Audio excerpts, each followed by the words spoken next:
yung hinahanap nyo sa isang kandidato? Nung nag-isip ako kung sino yung iboboto ko, gusto ko yung pag naboto na sila, gagawin o sa katuparan, maging sincere sila sa plataforma nila. And they will not change. Ayoko ng isang kandidatong corrupt at galing sa political dynasty. I'm sorry. Ano po ba yung sa tingin nyo na dapat i-address ng isang kandidato na tumatakbo po dito sa Las Piñas o in national po? Situate niya na yung mga problema masusolve, lalo na dun sa mga nasa laylayan.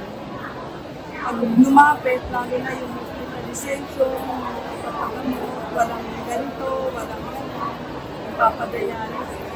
Kailangan tulungan.